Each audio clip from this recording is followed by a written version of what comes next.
tired of my friend group, but they're all I've got. How do I cope? Last year, when I was 16 years old, I joined a small group along with my friend, C. It started as a fun and relaxed space for jokes, debates, and discussions. However, as time went on, the group expanded, and drama began to unfold. The first major incident was my breakup with my ex, which caused some people to leave the group, but many of us remained, and that's when more interpersonal conflicts and negative experiences started to arise. One particularly traumatic event occurred when I was almost sexually assaulted by a friend, Jay, who was 19 years old at the time. It took me a long time to open up about it to my closest friends, and even now, they only know parts of the full story. Eventually, Jay and one of my friends had a toxic breakup, after which he left the group. I didn't encounter him again until this year. To my surprise, Jay returned to the group because he had started dating C. I had confided in her about my experience with Jay, sharing a condensed version of what happened.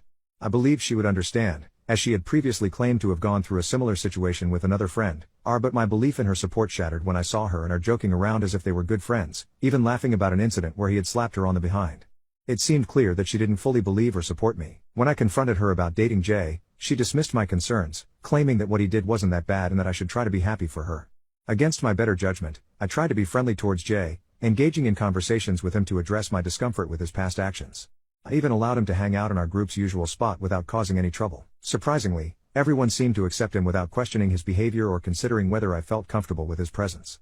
Meanwhile, as I struggled to regain my mental well-being, I became involved with another guy, A, who was 19 years old. Looking back, I deeply regret engaging in any romantic interactions with him, considering that he was already in a toxic relationship at the time. I should have immediately rejected any involvement with him, as I do not condone cheating. However, I found it difficult to assert myself. Once I finally ended his previous relationship, we decided to wait and maintain a casual involvement before officially becoming a couple, allowing him time to process his emotions after the breakup. Unfortunately, things took a downward turn when A began neglecting me in favor of other girls. He frequently spent nights at the house of a girl from our group. Initially, I felt a twinge of jealousy, but I tried to brush it off. However, our texting, physical affection, and overall connection started to diminish. There were moments when it felt like he was actively avoiding me. Eventually, everything reached a breaking point, and I found solace in growing closer to R, who is A's best friend and housemate. R knew everything about A and shared that A had expressed interest in kissing the girl he was spending time with. Other members of the group confirmed that A had also acted inappropriately or flirted with various girls within and beyond our circle. Although I felt angry, my predominant emotion became sadness as I processed everything. A few days after our confrontation, R reached out to me and claimed that he still had feelings for me. However, he revealed that he planned to go overseas for work after this year and suggested giving our relationship another chance upon his return. Part of me was glad to hear this news, even though I knew it would upset my best friend and that I should not grant A another opportunity. However, shortly afterward, I discovered that he had made the same promise to C. When I confronted him, he claimed that he only said it to me because he wanted to prevent me from harming myself, aware of my struggles with self-harm. C had developed feelings for A after her breakup with J, despite my request for her to wait until I had moved on from my own feelings for him. Clearly, she did not heed my request. Now, she openly flirts with A in front of me while complaining to others in our group about her desire for love, even though she receives the same neglect and disregard that I experienced.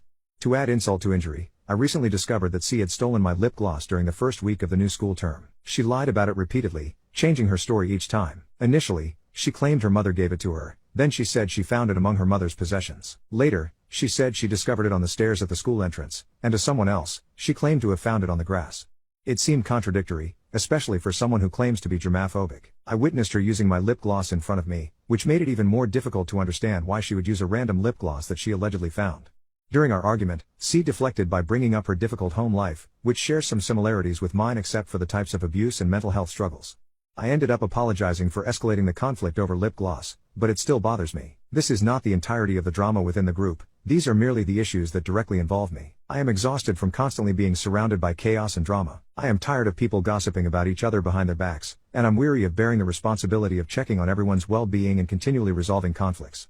Specific individuals, such as C, A, and J, have proven to be pathological liars. Since the lip gloss incident, I have felt a significant awkwardness within the group. I'm certain that C has said something about it, although I am unsure about the details. I will be moving at the end of the year, but I am considering moving sooner because I believe it will provide a better home environment and liberate me from this stress and constant drama.